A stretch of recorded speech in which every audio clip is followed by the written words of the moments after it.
Hola, buenas, muy buenas, bienvenidas, bienvenidos. Esto es Makini. Makini desde Colorvisión, para Colorvisión, para TV Quisqueya y para el mundo a cualquier hora cuando usted disponga en nuestro canal de YouTube. Ahí usted puede encontrar esta entrevista que vamos a hacer ahora, todas las anteriores y todas las actualizaciones que hacemos durante la semana para que usted pueda disponer de nuestros diferentes trabajos, comentarios, opiniones. En esta oportunidad, bueno, vamos a repasar la institucionalidad, la justicia y la democracia dominicana, el tema de la Policía Nacional, hablemos de la Cámara de Cuentas, de la lucha por la transparencia. Son temas fundamentales para una democracia en pañales y en peligro.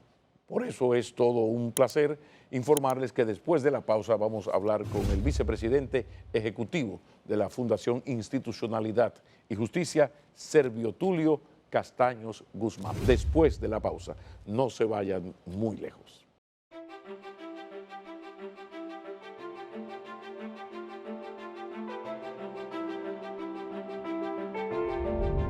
Continuamos y como siempre, inmenso placer periodístico, personal, recibir con nosotros al vicepresidente ejecutivo de la Fundación Institucionalidad y Justicia. Qué bueno que está con nosotros Servio Tulio Castaños y cuidado, Castaños y Guzmán. Mis respetos, Servio, gracias por aceptar. No, Pablo, gracias por la invitación, como siempre. Y ya es una tradición de este programa cada cierto tiempo pasar revista, ¿verdad?, a la democracia, a la institucionalidad, a la justicia, Claro. con esa finju que ha sido tan social y democráticamente útil para el país, que el país se lo agradece. Y que se ha convertido, gracias a Milton Ray Guevara, a un Eduardo Jorge Prats, a Carlos Salcedo, a Francisco Domínguez Brito, a José Alfredo Risset, en el segundo think tank de la República Dominicana, según el Centro de Pensamiento de la Universidad de Pensilvania, que es la que evalúa todos los think tanks en América Latina. Estamos en el puesto número 81 de América Latina. ¿Cómo? La Fundación Global, que es la primera, está en el puesto 79. O sea que yo creo que eso es un gran motivo de una gran satisfacción. Claro, y hay que sacarle plato aparte a don Alejandro Grullón. Bueno, fue el visionario. El visionario que dijo, sí, Milton, cuenta. Fue el visionario, fue el visionario. Qué bueno. Servio Tulio, mira, y la Cámara de Cuentas, porque tuvimos 3 meses que aquí uno en los programas no podía iniciarlos ni terminarlos sin hablar de la Cámara de Cuentas, que se van, que juicio, que no, que de repente por alguna cosa de Dios o del diablo, el fin es que ya eso salió de los medios, aquí no ha pasado nada. ¿Cuál es la situación actual? Porque sin Cámara de Cuentas no hay auditorías, sin auditorías no hay sentencias definitivas. Por favor, tómate tu tiempo, que estamos entre amigos, por favor. No, y además que tú lo sabes muy bien, es el órgano rector del Sistema Nacional del Control Externo. O sea, es el brazo armado del Congreso Nacional. Exacto. Por eso es que tú ves que la Cámara de Cuentas le rinde sus informes al Congreso. Es un órgano constitucional, inclusive. Y es una pena nada que haya... ¿En qué quedó eso? ¿Cuál es la situación? Bueno, hay una inercia a lo interno de esa institución. Se pusieron de acuerdo las fuerzas. Vamos a esa vaina así, viene la elección. Parecería que eso fue lo que se pactó, digámoslo así. Acuérdate que habían diferencias de criterio a lo interno del Congreso. Pero la realidad es que esta situación debe de llevarnos a una serie de aprendizajes para que situaciones como esta no se repitan.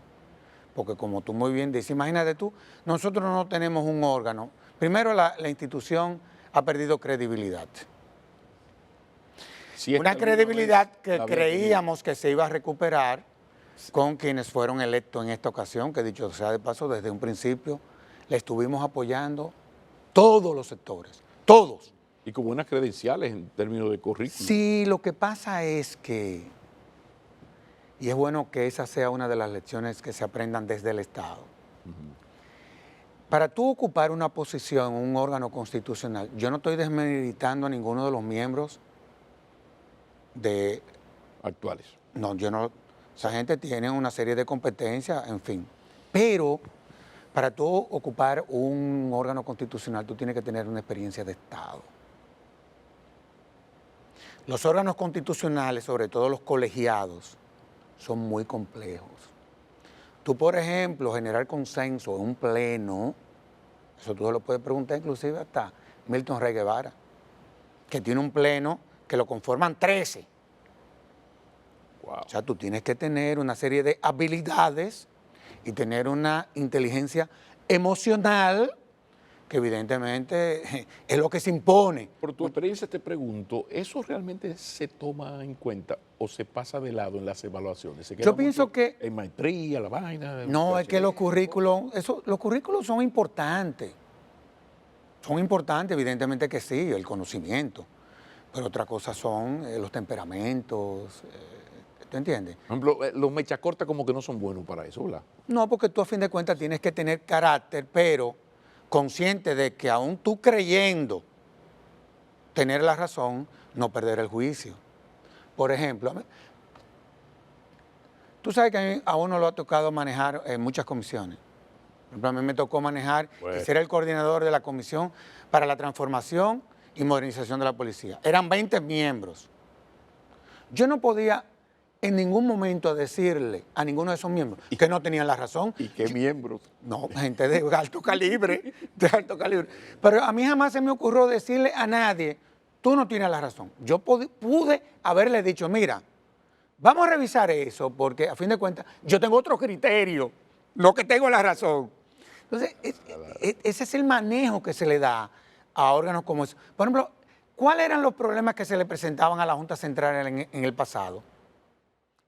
Los problemas se presentaban, te estoy hablando de 20 años para atrás, en principio era en quienes conformaban el órgano. Comenzaban a pelear entre ellos. Y evidentemente de que eso trae problemas casi inoperantes a esos órganos. Y eso fue lo que pasó. Pero aquí se llegó muy lejos, pero también el aspecto de la confesión de parte, relevo de pruebas. Cuando estos pleitos se llevan a los medios, ya hay poco que hacer, porque es que ya tú lo dijiste todo. O sea, cuando un presidente declara ante el país en un medio de comunicación que es un preso de confianza, que firmó cosas que él no quería firmar, es un striptease. No, eso a fin de cuentas fue lo que deslegitimó. Digo, yo lo digo con todo el respeto, porque a fin de cuentas se trata de un hombre joven que tiene también una serie de atributos que pueden ser considerados como altamente positivos, pero eso es una cosa. Eso es una cosa. La realidad es, vuelvo y te reitero, que los órganos constitucionales, o sea, una Cámara de Cuentas, un Tribunal Constitucional, una Suprema Corte de Justicia, no son, por ejemplo, órganos que se puedan parecer, por ejemplo, a quienes integran el Congreso Nacional.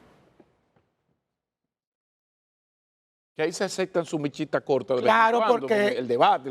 porque la democracia se construye sobre la base del debate y sobre la base del concurso de las ideologías. Y de eso tú sabes más que yo, porque tú estudiaste sociología. Entonces, y tanto es así ya que la democracia, digámoslo así, y tú manejas muy bien esos conceptos, porque a fin de cuentas, con la reforma constitucional del 2010, el modelo de Estado cambió en la República Dominicana, y me explico. Por favor. Nosotros pasamos de un Estado liberal que se sustentaba, se fundamentaba sobre la base de la representación. Es decir, quienes construían políticas y quienes construían como las figuras centrales eran quienes ocupaban posiciones públicas, quienes ejercían la política, los partidos políticos. Pero ¿qué pasa? Al pasar de un Estado liberal a un Estado social y democrático de derecho, ya sucede que uno de los principales componentes que debe de participar, no solamente para legitimar los procesos, sino para ser parte de esa construcción de la democracia, es la participación de la ciudadanía. Por eso es que tú ves que en la Constitución no solamente se establecieron los principios, que es la parte dogmática de la Constitución, sino que se estableció en la parte orgánica todos los órganos y todas las vías que iban a garantizar esa participación de la ciudadanía en esos procesos de Lo que construcción pasa de es la que en democracia. los 12 años 13 años que han transcurrido de ese 2010, vino la revolución de la sociedad de la información a través Así de la mismo. tecnología. Así Entonces, mismo. de repente, el periodismo estaba en el medio entre el poder y el pueblo, filtrando la información que iba y Así mismo venía, es. desaparece ese poder y se horizontaliza. Sí, todo el mundo es Entonces, comunicador ahora. ahora todo el mundo tiene Todo el mundo es y el comunicador. otro decide qué tanto te ve o no te ve. Y los códigos para comunicar son diferentes. Entonces ya eso amerita una nueva sociedad, que es la que está en una transformación. Es un poco como lo de aquello de Gramsci, de lo que el futuro no acaba de llegar, pero El pobre duró más de el 25 años pasado. preso. Bueno, de los cuadernos de la cárcel. De los cuadernos de la cárcel. Esa etapa donde lo nuevo no acaba de llegar, pero el pasado, sí, el Oye, presente no cambia. Un personaje, dicho sea de paso, de lectura obligada. De lectura obligada. Porque todavía hoy en día, su pensamiento, yo creo que hasta cierto punto hay que como que muchas veces volver a ese recinto penitenciario y leer sus escritos en honor a la verdad. Parece que desde la cárcel la gente se pone lúcida por la paz, porque eso le pasó a Tomás Moro, el de la utopía. Al mismo Mandela. Y Mandela, Al mismo parece Mandela. que las letras de la cárcel son... Y a Oscar Wilde Hay una también. mayor erudición. Exactamente, o sea, Interesante. estamos hablando de uno de los poetas más emblemáticos de la literatura norteamericana. Y disruptivo, hay que entender lo que fue Que ese. creo que ese juicio fue injusto, ¿eh? Yo tengo mis dudas. Y sobre todo... Se le violentó el debido proceso, que está ahora en la República Dominicana, ese debido proceso que hay que cuidar, a él se le violentaron. Hacia allá vamos, porque digo que hacia allá vamos, porque la voy a adelantar, pero lo tenía por ahí.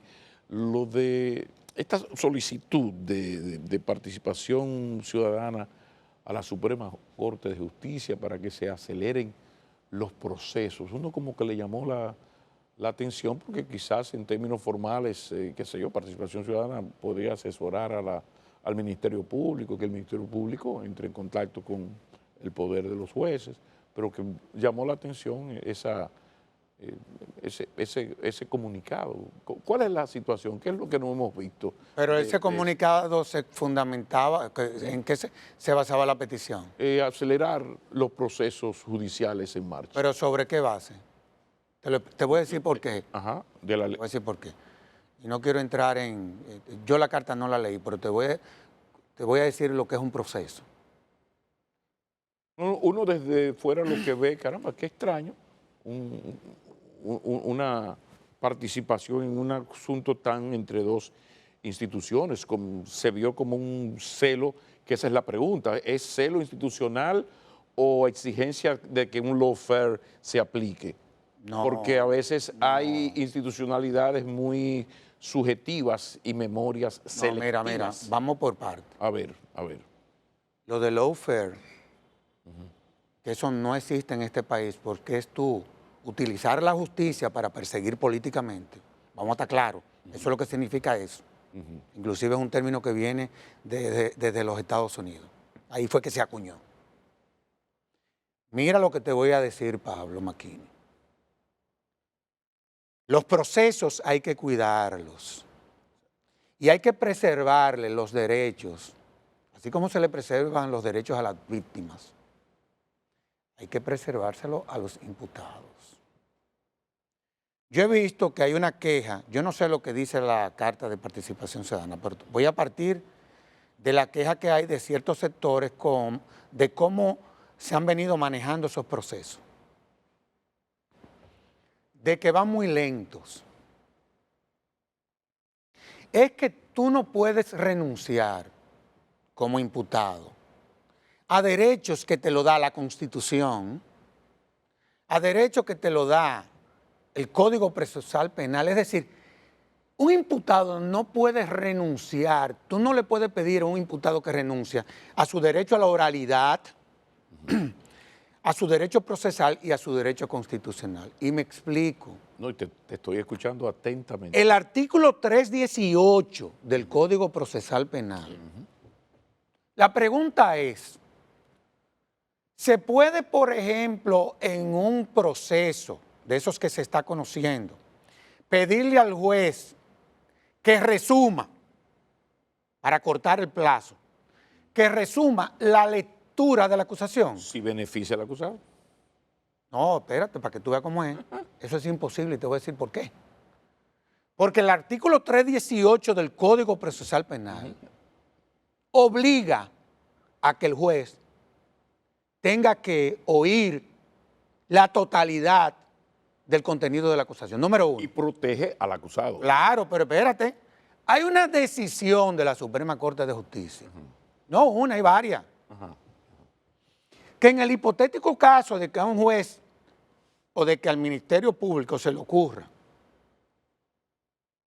resumir la lectura de una acusación, la parte, en esta ocasión el imputado, debe de pedirle al juez que ordene la lectura. Y el juez está obligado a hacer esa petición. ¿Tú sabes cuándo es en el único caso que procede que la lectura de una acusación se pueda cortar? Cuando las partes ambas están de acuerdo. La jurisprudencia está ahí. Entonces, nosotros tenemos que tener cuidado con los procesos. Otra cosa, la Suprema Corte de Justicia, el presidente de la Suprema Corte de Justicia, no es el que nombra a los jueces que va a conocer los casos de corrupción en primera instancia. Eso se elige aleatoriamente. Él no tiene esa facultad. No la tiene ni siquiera el Consejo del Poder Judicial. Y entonces viene la canción. ¿De dónde ha salido esta canción? Eso habría ya que preguntárselo. Bueno, porque yo soy... Porque eso es inviable, inaceptable. Lo que pasa es que el problema nuestro... No, Pablo, es que... De mi ignorancia, no, el problema nuestro... es que nosotros tenemos que defender derechos. Oh, como decía aquel diputado, yo hablo con la autoridad de mi ignorancia. El problema en esto es que el país, no hay que ser abogado para saberlo, el país necesita condenas definitivas en los casos de corrupción. Usted es culpable. Pues entonces, o inocente. Mientras tanto, nos vamos a quedar todos como acusados, formal o informalmente. Ahora, volviendo a las redes. No, entonces, en las redes tú haces lo que te da. Está bien, pero si tú entonces quieres cambiar esa percepción de las redes, modifica la ley. Exacto. Modifica la ley y modifica la Constitución.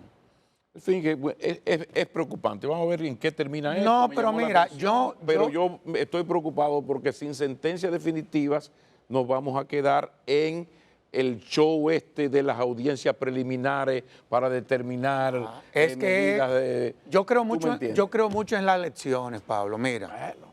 Esto para el Ministerio Público también debe servirle de lección.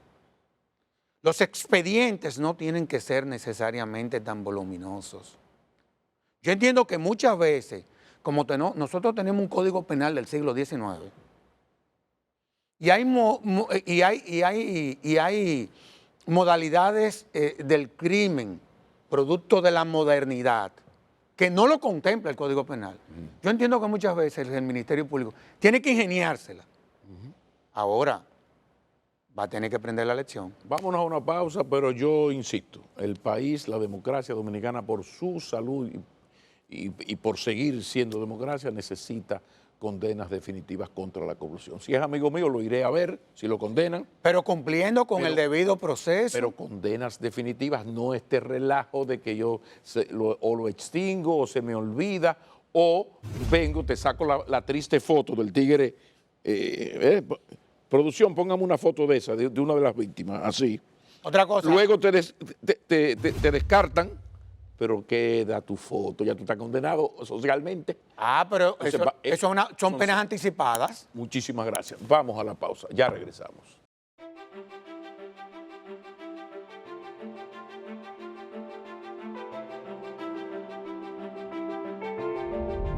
Servio Tulio Castaños y Guzmán, de los Castaños y Guzmán de mis afectos. Este tema de las auditorías de la Contraloría, no de la Cámara de Cuentas, de la Contraloría. Que tiene un alcance diferente al de la Cámara de Cuentas. Ajá, pero no se supone que la Cámara de Cuentas es la que hace auditoría y toma medidas. O sea, la Contraloría tiene entre sus responsabilidades cotidianas hacer esas cosas, pero me llama la atención que todas son subsanables, aquí no ha pasado nada.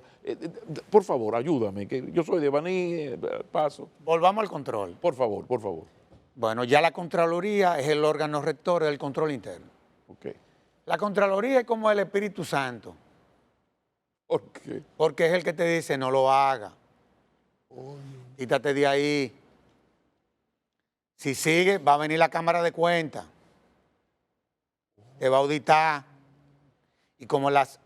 Es un paso previo. Claro, y como las auditorías de la Cámara de Cuentas son vinculantes, se le Que impone. no la de Contraloría. No necesariamente, porque la de la Contraloría en principio están para, como diría doña Milagro, subsanar irregularidades que se cometen ya en cuanto a lo que son técnicas y principios de la contabilidad. Pero una auditoría de la Contraloría sí puede tener aspectos no subsanables y penales. Por supuesto que sí. Inclusive, la Contraloría está obligada también, en el caso de encontrar irregularidades que vayan más allá de sugerencias que ella pueda hacer para que la institución subsane, es decir, habiéndose ya cometido los hechos y convertido en regla en la institución, la Contraloría está en la obligación de mandarle esas auditorías al Ministerio Público.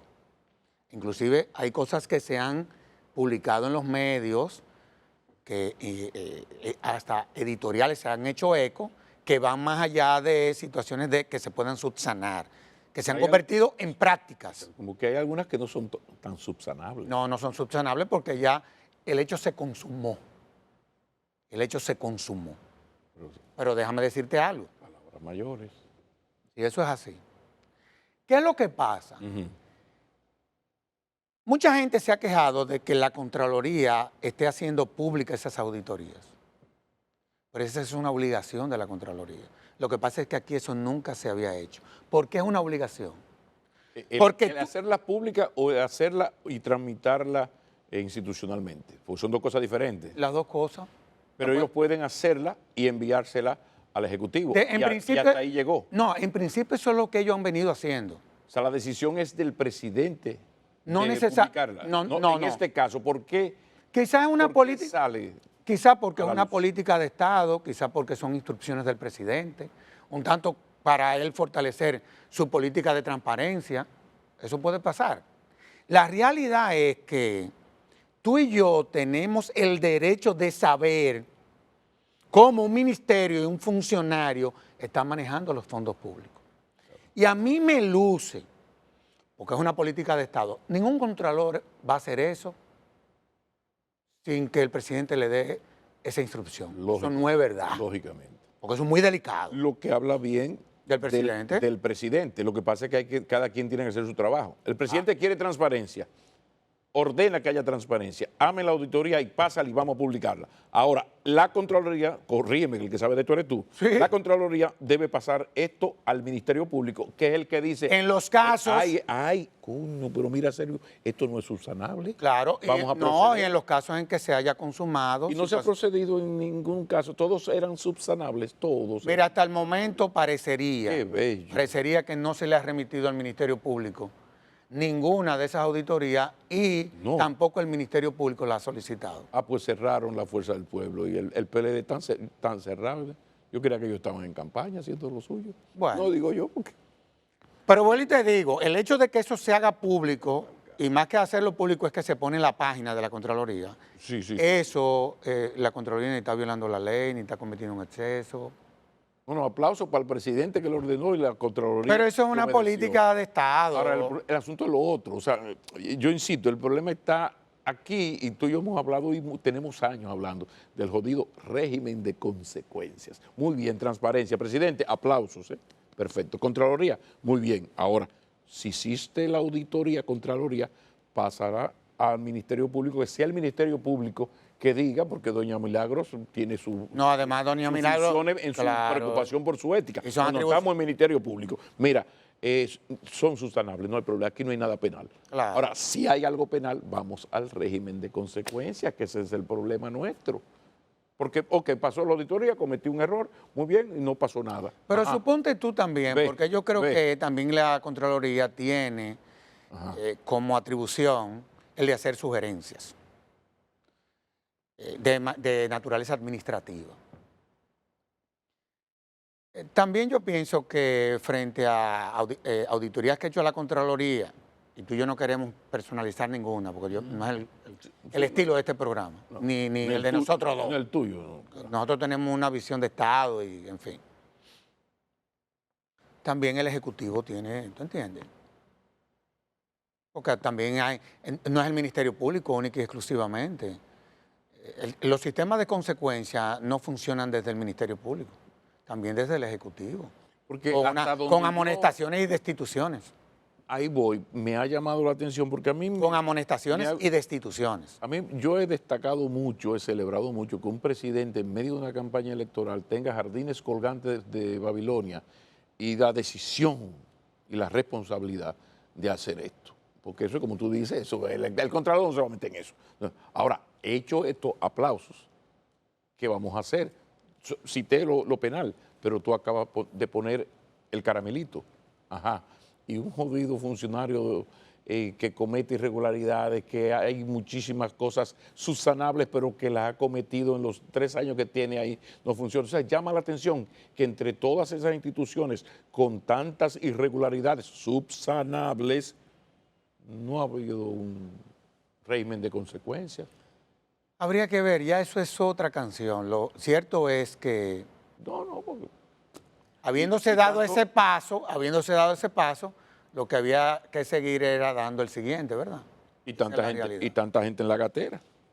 ¿No? Mira, hay un tema que preocupa mucho y es que yo tengo años diciendo que ojalá que aquí los partidos le ganen al otro por muchos votos, porque el día que aquí un partido gane un proceso presidencial por 5.000 votos, nos vamos a entrar tiros a todos, porque aquí nadie está preparado para... De hecho, ha pasado eso. Pero nunca 5.000, 2.500, gracias, porque Jehová existe, porque eso son cosas de la Virgencita de la Alta Gracia. El que gane tiene que ganar sobre los 100.000 votos al otro. Muchísimas gracias. Recuérdate que aquí este es un país... Recuérdate 90, 94... que la presencia del embajador, la visita que hace el embajador norteamericano a la Junta, y cuando sale del despacho, la prensa le espera y le dice que con algunas cosas está bien, es lo que consolida el triunfo de alguien, pero por no tener, nosotros no tenemos ni embajador. Y de repente yo veo a una Junta Central Electoral muy bien intencionada, haciendo un gran trabajo organizativo, pero la pobrecita... No tiene dientes. Lo que tú siempre hablas aquí del diente, la garra, para someter a la obediencia con la ley en la mano a los partidos que van de su cuenta. Ellos, incluso la Fuerza del Pueblo, caramba, mis amigos de la Fuerza, tú vas al frente de la Junta a celebrarle un acto al aire libre a la Junta, y eso es mucho con demasiado. Y la Junta recibió al profesor el lunes, le brindó café. Santo Domingo se lo tomó con mucho gusto y fueron... Pero mira lo que te voy a decir. Por favor, dame luz, por favor. Mira, esta Junta está demostrando, digamos así, que primero, ellos quieren quedar bien. Segundo, están haciendo el trabajo que les es posible. Y te digo que le es posible porque es que aquí nosotros aprobamos unas leyes que para lo que sirvieron fue para legitimar el modelo político que se ha instalado en la República Dominicana durante décadas. ¿Qué pasa? Cuando esas leyes se aprobaron, tú puedes ir a la página web de la Fundación. Es más, yo vine a este programa. Sí. Y tú y yo, porque tú venías escribiendo en el listín sobre eso, advertíamos lo que iba a suceder con la implementación de esas normas. Entre otras cosas, esas normas benefician al que está en el poder. Óyelo bien, ¿eh? Benefician al que está en el poder. Lo que pasa es que quienes están abajo ahora fueron los que aprobaron la norma. Y están viendo que real y efectivamente esas leyes benefician al que está arriba. Porque le prohíben a precandidatos hacer una serie de movimientos que personas que están vinculadas al Estado, como están ocupando posiciones públicas, están permanentemente en los medios. Exacto. Y un cargo público es la mejor herramienta para un político, o la mejor vía, o la más efectiva para que se promueva. Entonces, yo no sé si tú te recuerdas que en el 2020 la queja de quienes están hoy en el gobierno era precisamente la queja de quienes están hoy en la oposición. ¿La guitarra y el violín? La mismita queja. Claro. Entonces, ese es el problema que tiene la bendita Junta Central Electoral. Pero más aún, otro problema que tiene la Junta Central Electoral es que en esas leyes, como los partidos no se pusieron de acuerdo en una serie de reglas en el Congreso, le dieron entonces a la Junta como atribución que la reglamentara. ¿Y qué le pasa a la Junta? Que cada vez que la reglamenta, los partidos políticos se ponen bravas con ella. No, y la enfrentan. No, y la enfrentan. Y la desafían, y la amenazan. Y la enfrentan, desafían, para que tú lo amenazan. sepas. Pero ¿qué sucede? Yo cuando se presentó el conflicto Sí. entre los partidos Sí. y la Junta con relación a la resolución que regulaba toda la parte de la pre-campaña, Sí. yo decía que a la Junta lo que le convenía, dada esa situación que tiene, de que todas las resoluciones que emita, haga una audiencia pública con los partidos. Que le emita sobre la base de la atribución que le da la ley, pero que convoque a los partidos políticos. Que no cometa, no el error, pero que no apruebe esas resoluciones sin el concurso de los partidos. Y así se evita el lío posterior. ¡Claro! Sobre todo por No, y además se legitima el del otro. proceso. ¿Qué fue lo que pasó en la última reunión? Entonces, porque ¿qué es lo que pasa, Pablo Maquín? Aquí lo importante ya no es debatir quién tiene la razón. Aquí lo que importa es que este proceso termine bien. Eso es lo que importa. Vamos a la pausa. Cuando retornemos, seguimos conversando con Servio Tulio Castaños y Guzmán, aquí en McKinney para ustedes. Ya regresamos.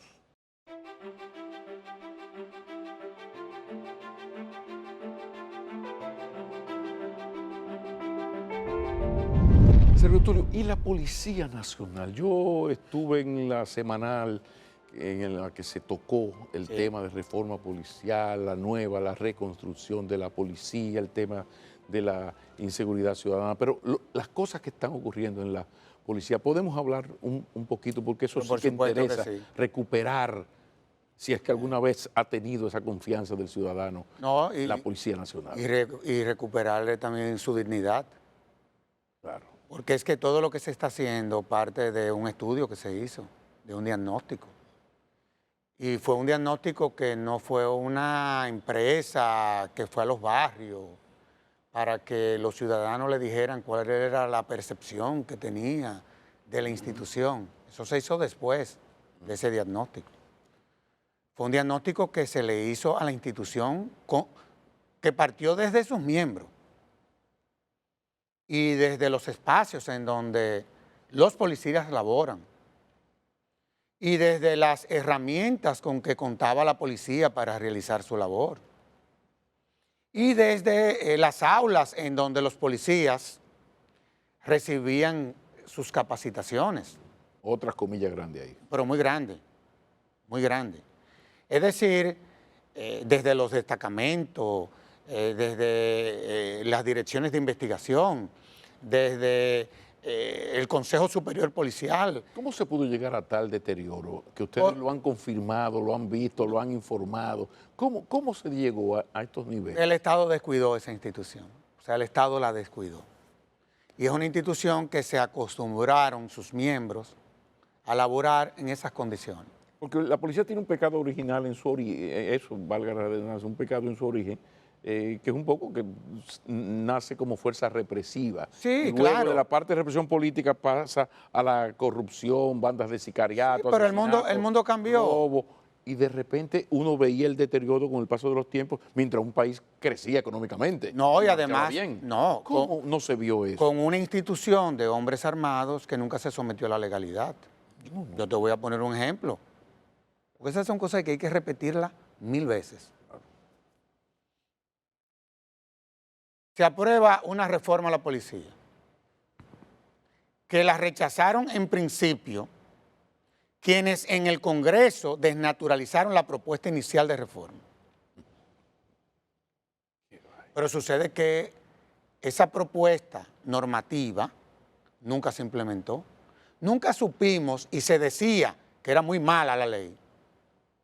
Nunca la ley se llegó a implementar. La ley la estamos implementando ahora.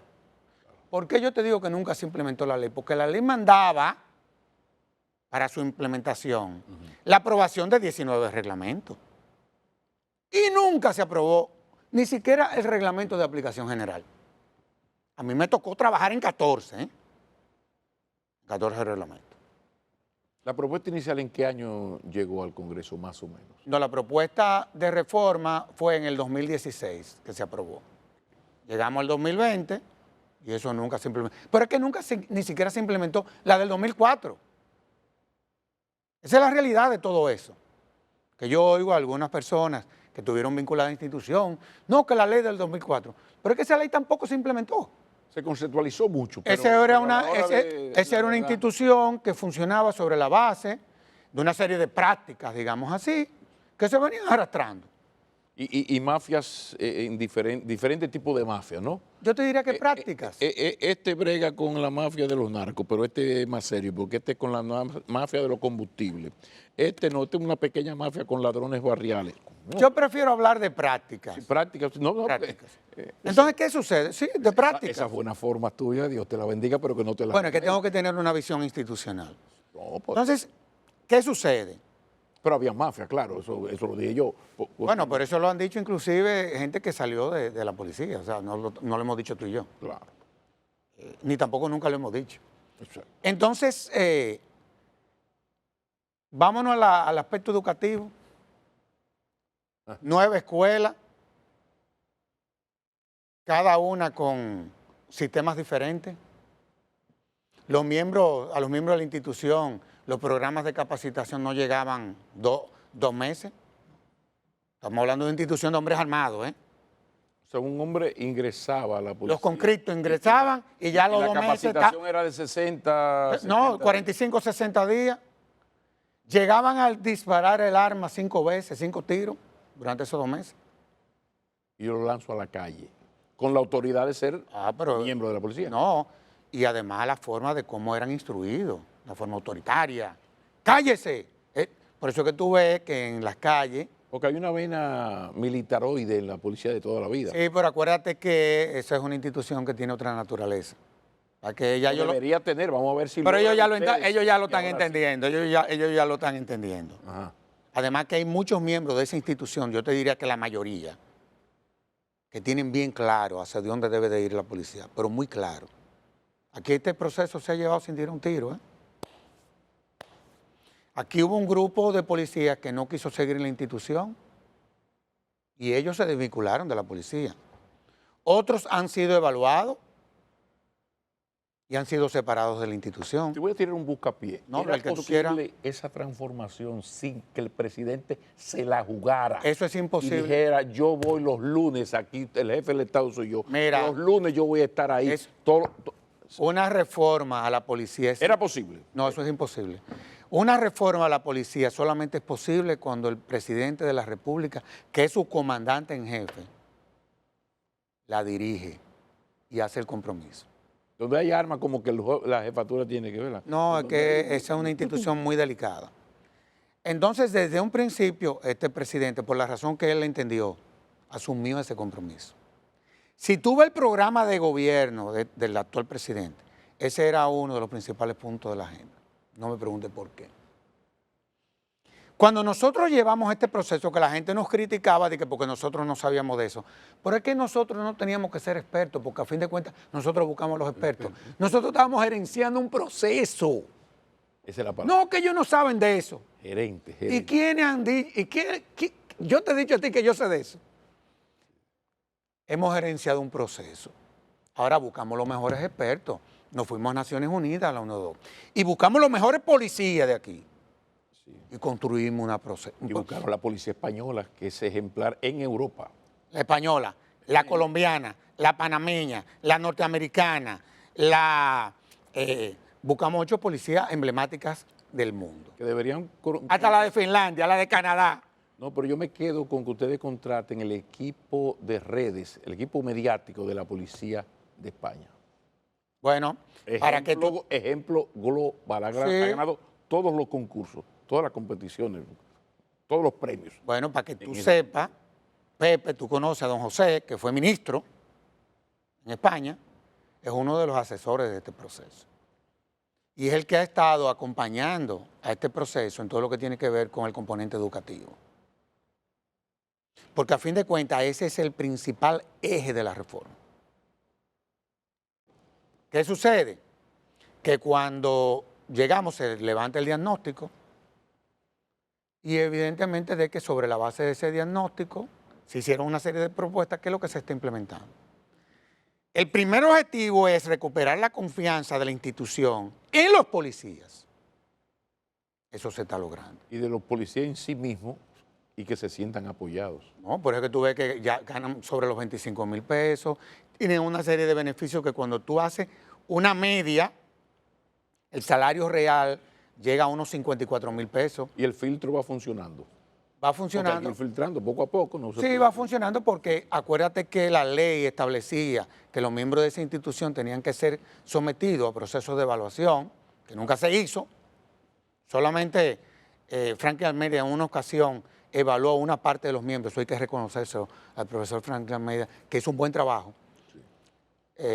Y todo ese proceso se está llevando a cabo y yo pienso que este es un proceso en donde la ciudadanía va a sentir el cambio en los próximos 2 o 3 años. Lo cierto es que con la importancia que tiene esto de la seguridad ciudadana, hay que aplaudir y apoyar este proceso, porque como yo siempre he dicho, he escrito tantas veces, no es lo mismo usted vivir en la pobreza, que no va a tener una buena comida hoy, que no hay luz, que no hay... Eso es un infierno. Ahora, el infierno de la incertidumbre, de la inseguridad para un padre que tiene 3 hijos en las calles, así no se puede vivir. Y hay otra cosa, y sé que estamos terminando, es bueno también deslindar. Una cosa es este proceso de transformación de la policía, otra cosa es el tema de la seguridad. Pero sería bueno una entrevista a don Pepe, a ti, a Munquien, conversar despacito en un programa sobre todo este proceso. No, por ahí necesito tu apoyo. Tú sabes que ya Munquien no me quiere como antes. Con don Pepe yo no he compartido mucho, entonces tú vas a tener que ayudarme porque creo que Pepe, dicho sea de paso, fue el coordinador de ese grupo de trabajo que vino desde Naciones Unidas a hacerle el diagnóstico a la policía. Quien mejor conoce la situación de deterioro en que se encontraba esa institución se llama Pepe Vila del Castillo. Tenemos esa conversación pendiente. Muchísimas gracias, como siempre. Siempre, un honor siempre y un gusto conversar contigo. Mis amigos, terminamos aquí. Sean felices. Como siempre les digo, si es en familia, es mucho mejor. Y recuerden que nuestro programa sale por Colorvisión, en Dominicana, en TV Quisqueya para Estados Unidos, pero a cualquier hora, en cualquier momento, ahí en nuestro canal de YouTube que ustedes se pueden suscribir y así reciben todas nuestras actualizaciones. Sean felices hasta el próximo sábado o domingo, si Dios quiere.